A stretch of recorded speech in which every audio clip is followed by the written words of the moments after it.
I have a strange theory.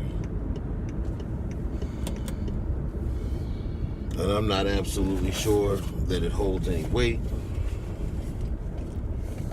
But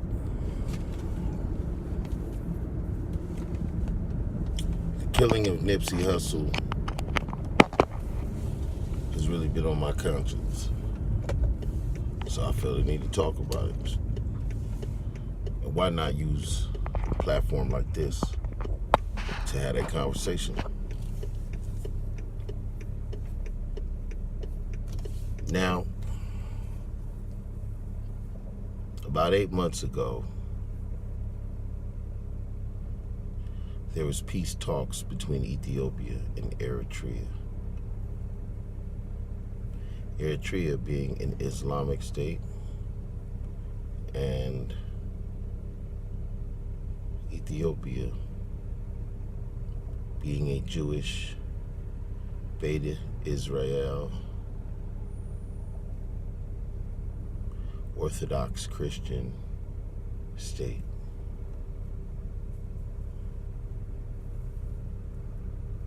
One of the oldest in existence. But Eritrea controls the entire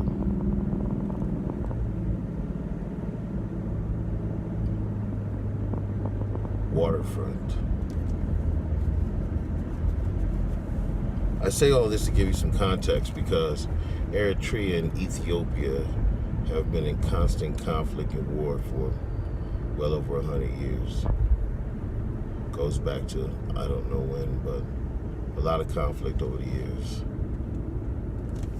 A lot of people have died in the wars between Ethiopia and Eritrea, and there's a lot of bitter blood. A lot of bitter blood. Well, about 6 months ago, I heard Nipsey Hussle, the rapper, being interviewed by DJ Envy and Charlamagne's The God, and they asked him about his trip to Eritrea. Strange, I had never heard of anyone from Eritrea. You know, if they had said Ethiopia, you know, there's a lot of people in LA from Ethiopia. They have a community there. So that would make sense. But I said Eritrea. I know that Eritrea, they don't even have any communication with outside countries that are non-Islamic, period. They won't let the United States do any business there at all. It's a war zone.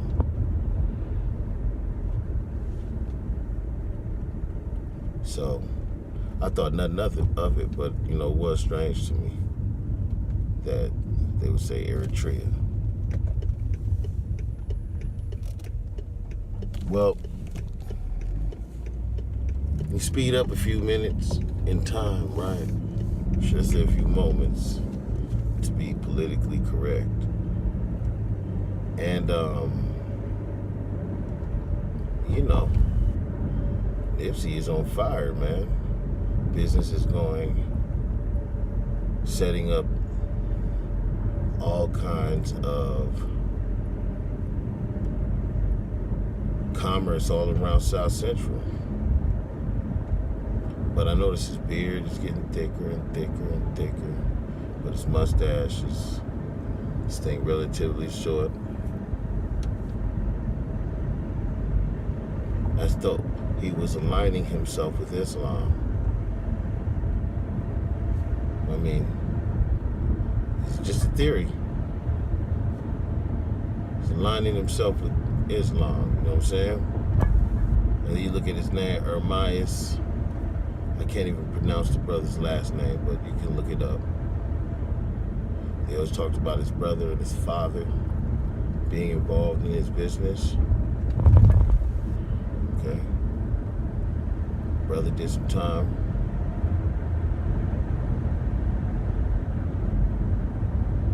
Okay. Now,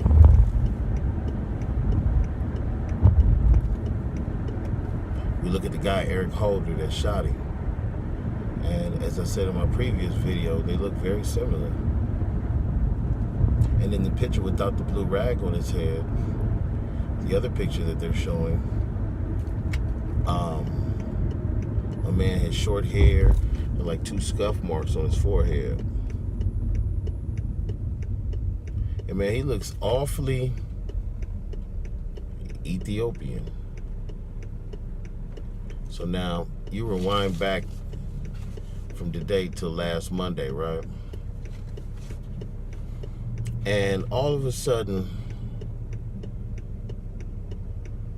okay, let's go back further and tell them, like I said, 8 months ago, Ethiopia and Eritrea made peace. They made peace with each other. They vowed peace talks forever in any way, form, or fashion that they could to resolve conflict and war. So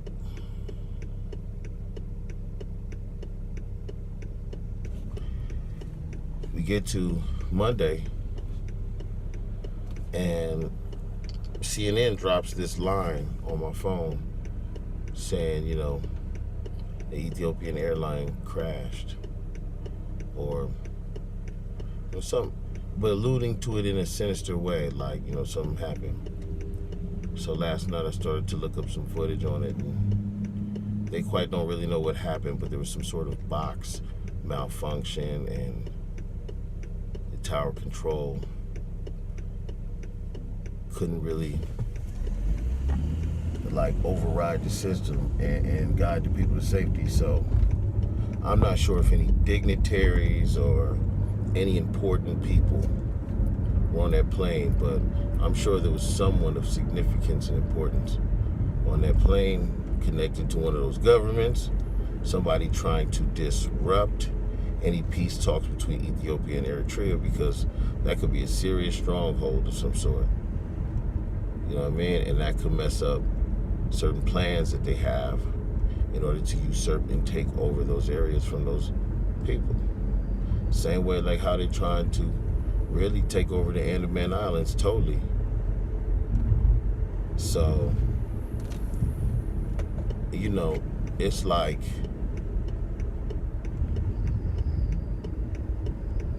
very, very strange that in broad daylight, this gentleman, Eric Holder, who's allegedly one of his homies from back in the day, we was given some bullshit story about the guy being a snitch, but he came back several times and shook Nipsey's hand.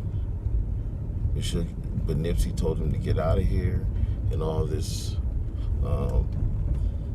gang mumbo jumbo, when a guy was so sharp and intelligent talking about cryptocurrency and all of these other, you know, business ventures that he was into. I mean, his brother was smart. He was on top of his business. And anybody to say that he wasn't is foolish. He was on top of his business. But that Ethiopian airline blew up. If I'm correct, the day after Nipsey was killed. The day after. And man, anybody that saw that video, man, that was a mob style hit. Period. If that wasn't a Hollywood script, it was a mob style hit. 1 in the head, 5 in the body, kicks to make a statement. He shoots the 2 security guards, doesn't kill him, but he makes a statement out of Nipsey. Now, I don't know if when Nipsey went to Eritrea, if he pledged any sort of allegiances, or if he became one of their dignitaries. Who knows, dude? Like, America doesn't have any entrance into Eritrea at all, so they don't know what he knew or learned when he went there.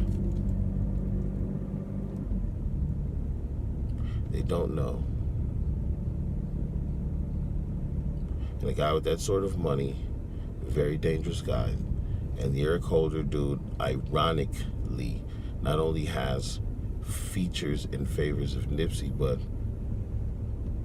he looks Ethiopian.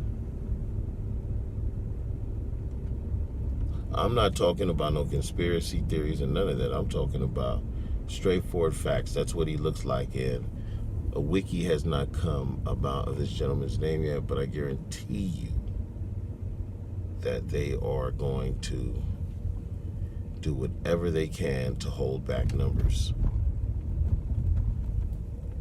Whatever they can. They're going to do whatever they can to hold back numbers.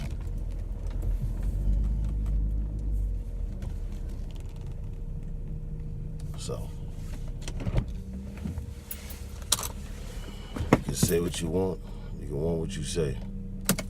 But at the end of the day, something about this shit ain't right.